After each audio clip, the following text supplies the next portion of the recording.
Hey, Amanda here. I thought I would just change things up a little bit. Instead of making you read an email from me, I thought I might just do a video, just to change things up a little bit.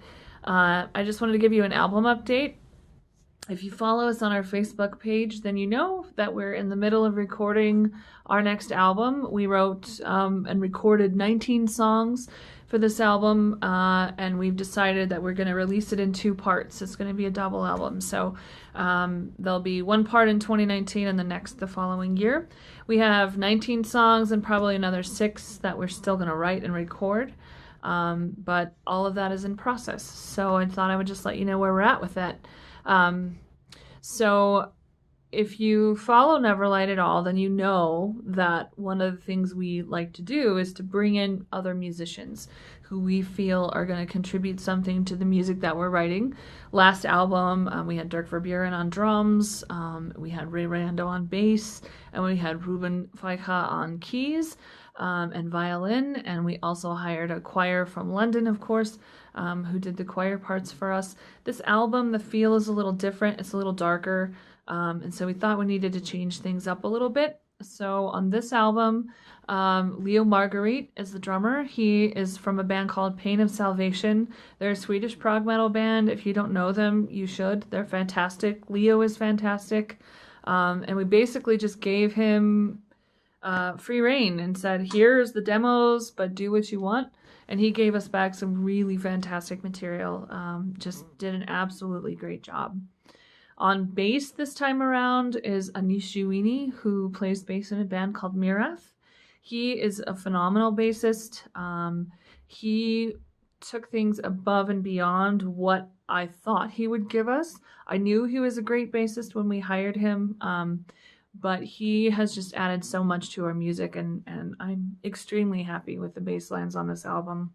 They're intricate, they're heavy, they've got a really cool groove to them, and I think that it's elevated the music beyond even what we were hoping we would get out of it. So that's been a really great experience. And then that's another band to check out, by the way, if you haven't, is to listen to Mirath.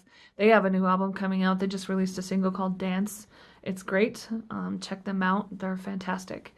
And then again for keys this time, again we went with Ruben in my mind.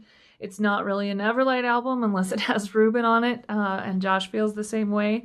So we went with Ruben again. He's not going to be doing any choir arrangements for us this time around.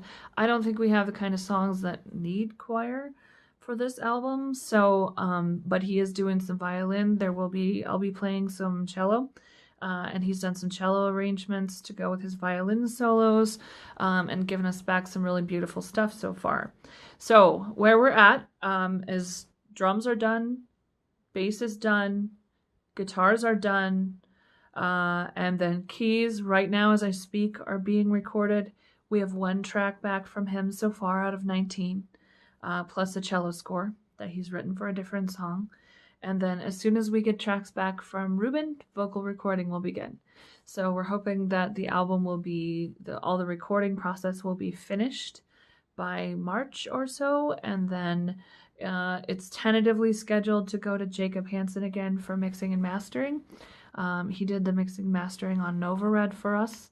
And he was the natural choice for us again for this album. So tentatively that's scheduled for May.